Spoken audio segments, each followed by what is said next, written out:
Hello, friends and family. All right, I'm trying to get better at this. I'm trying to get quicker at this. I'm trying to be less emotional. This is take 27, and it's been emotional.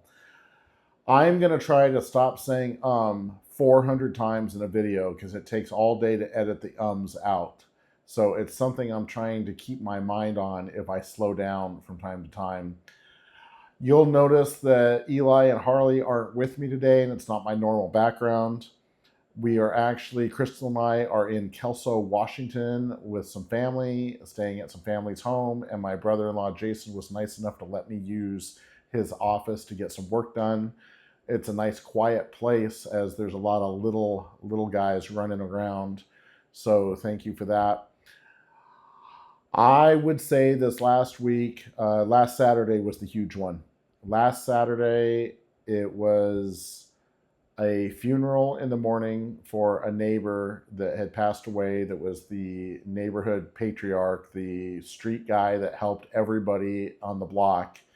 And he taught me so much when we first moved in a few years ago, helped me so much. And so when he passed away, my wife and I wanted to be there for his funeral.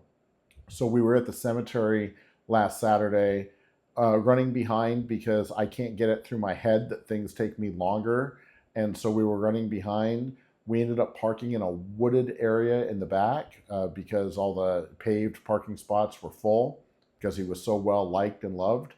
So we came in through the back entrance, and as the funeral let out in the main hall, everybody went to an outdoor area where I want to say the mausoleum was, if I say that right. And they were taking his ashes. His son and daughter were carrying his ashes, and then they were putting them in what I'm going to call is the crypt, but somebody will correct me on that. But they were putting his ashes where he had selected. And as this all let out and everybody separated to go to the reception that was off site, I was talking to a neighbor with my wife, and I said, "Hey, can you go get the car and bring it around because I think it'll be easier than me going, through the way we came in." She said, "Absolutely no problem." And then she said this. She said, "Be careful of the steps." And I was in the middle of a conversation and I heard her say, "Be careful of the steps." I know she said, "Be careful of the steps." But here's what I heard. I heard, "When I bring the car around on the circular driveway, you're going to come down through the walkway, and then the walkway is going to have some steps that are going to come down into the driveway." That's what my head processed. So as I saw the car come around, just like I had processed, my friend and I said goodbye, and I turned to walk at full speed towards the car, and I went straight down probably 3 steps and landed on my knees. And it was incredibly painful, both to my knees and to my ego. My friend gave me a hand up. My wife came and helped me get to the car. And as we drove home, we kind of unpacked what happened. And she said, "Be careful of the steps." And then she pointed down at the steps, and I didn't see that at all. And then what I heard was something different. So again, these are life lessons on the fly as we're living.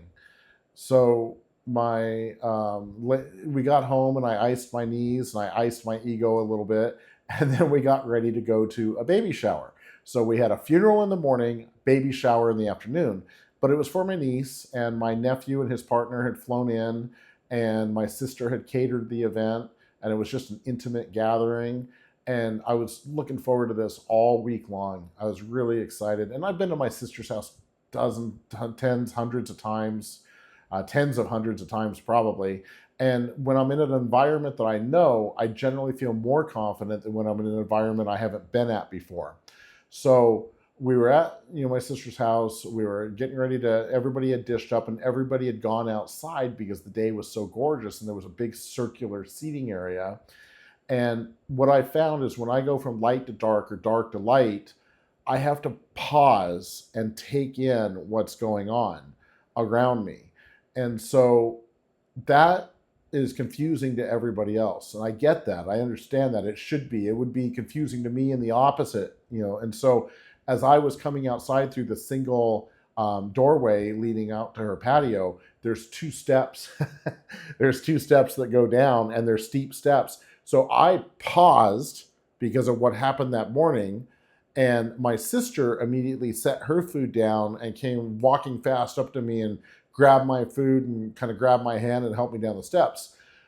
That is great. That is what a sister does. That's what a relative does. That's what a friend does. And yet I got really choked up and I got really emotional and I had to take a moment.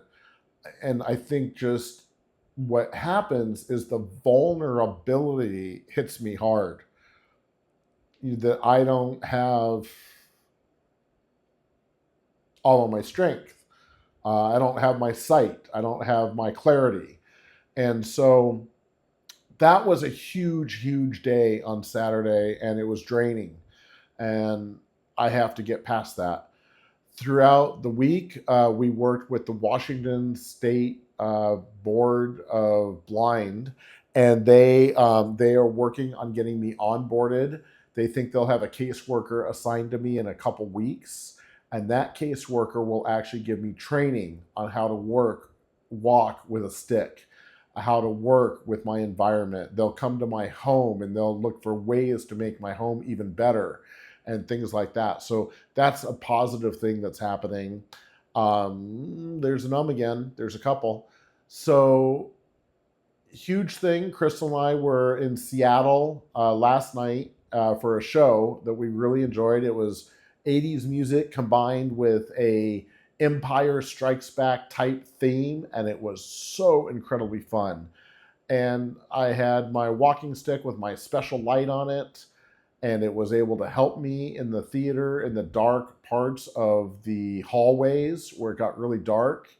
And then at night afterwards, walking the streets of Seattle, getting to our restaurant that was several blocks away, and then getting back to the car, which was several blocks away, was a real experience of walking at night on streets I'd never been on before, and getting through all of that. So the big change this week is you'll see that I'm filming in portrait, tall versus landscape wide, which I normally like to film in because my Ray-Ban AI glasses capture video and capture photos, and I want to share some of that with you guys. But before that, I want to tell you something awesome. I was actually, my nieces were going to run to Walmart today, and I wanted to get a couple things, so I went with them while my wife and her sisters were getting her dad from the airport. So I was with my nieces at Walmart. I told them to go ahead and go off and do their shopping, and I felt pretty confident because all Walmarts are the same. They're all set up exactly the same. There's no change from one to another. And so I was finding my way around, and I ended up in the aisle that I thought I needed to be in, but I just couldn't locate what I wanted. And so there's this app, and I want to say it's called Find My Eyes, I think.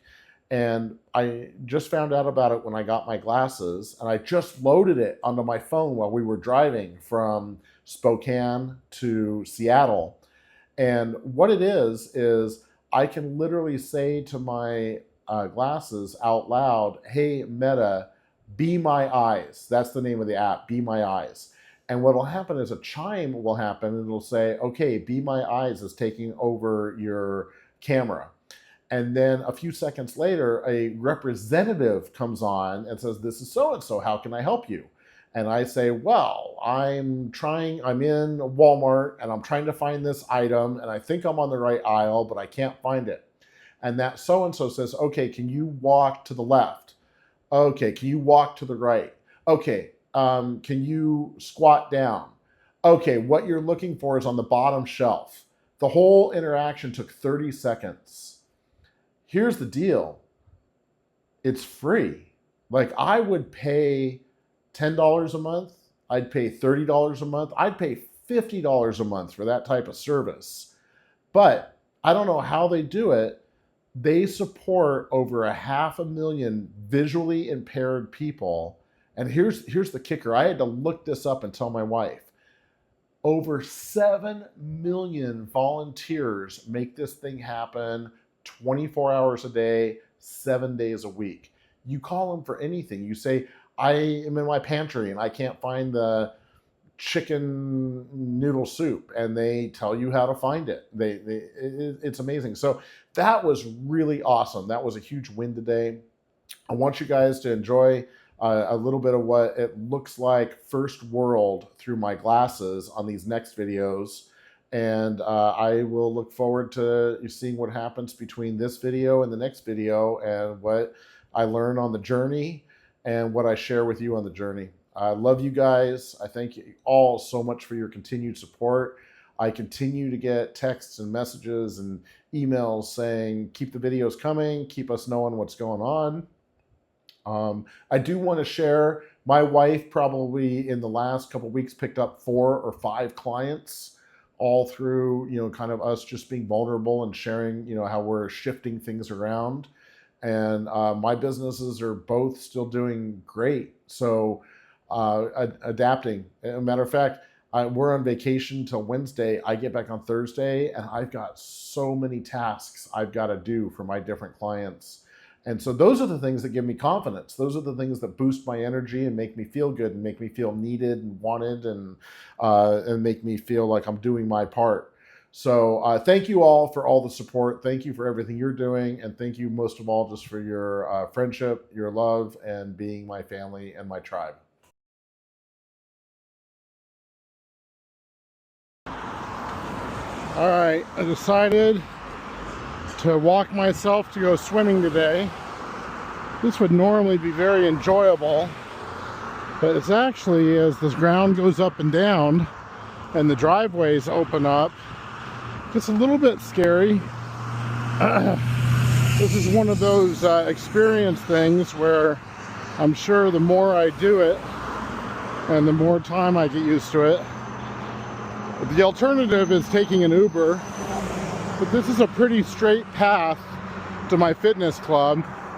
It's really just 2 blocks down, straight path, and a block up, which is really convenient. I just have to be really careful about any little potholes or any little just problems with the pavement. So this is 25 yards, 35 laps, or 72 lengths.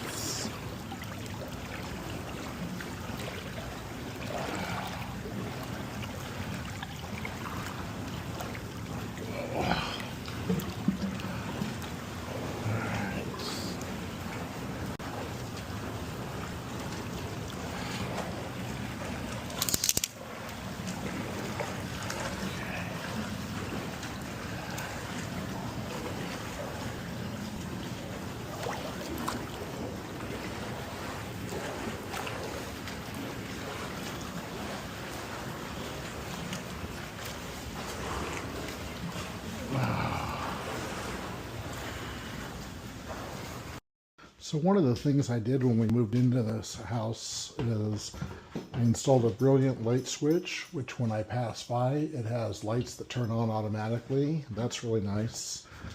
Another thing I did was, coming in and out of this exit, I installed an automatic light. All right, so I know what the big question is, and the big question has to be, can this guy still do chores? And while I could probably play the disabled card pretty good, and my wife would let me play it pretty good, the reality is I've always enjoyed doing it. As a father and as a husband, I've always thought it set a good example for my kids, not only to see me doing my part around the house, but also as they grew up and became adults and possibly spouses, that they would be good to their partners. And so while my wife would definitely let me out of this chore and many other household chores, so far I have figured out ways to continue to do it. And either that is me being really intelligent or me being really stupid. But regardless, it is something I really enjoy doing, and it's crazy. I'm super, super busy at my computer right now, and sometimes I find I just need a break, and this is a good way for me to take a break. Although my wife usually disagrees. Now this sometimes happens. You get these guys laying right in the middle of the floor, and I do almost stumble over them from time to time. It actually happens. So, knowing your limitations, one thing that happened to me a couple weeks ago was I went to pick up after the dogs, and I just found it honestly took so long and was so hard to do and was so messy when I stepped in the wrong spots that I ended up hiring my buddy's son across the street, and now I pay him monthly and he just takes care of all of this for me, which allows me time to, I guess, play with my VR and do some power washing.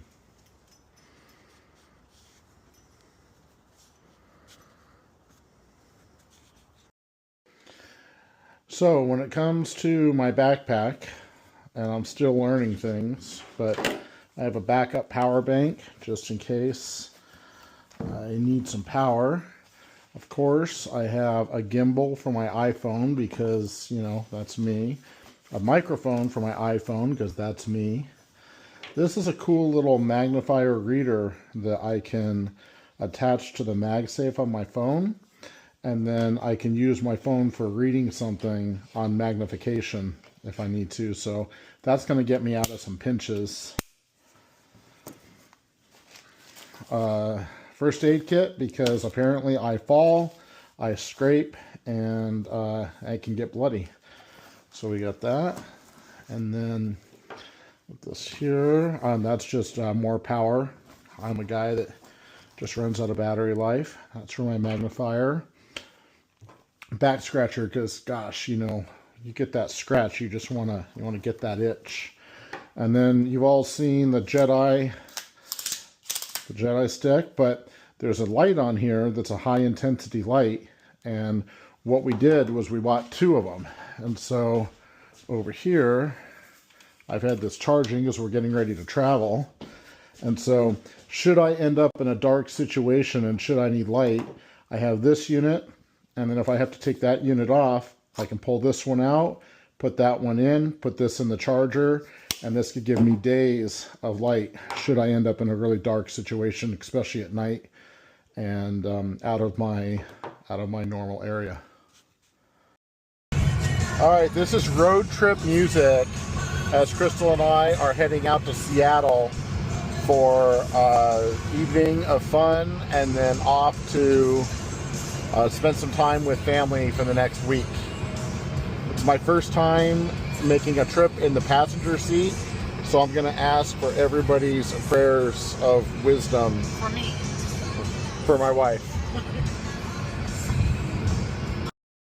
My wife got me a tennis ball for my stick, so when I'm on pavement like that, I know that there's stuff. All right, there's the Space Needle right there. We talked about going and eating there, but maybe next time we visit.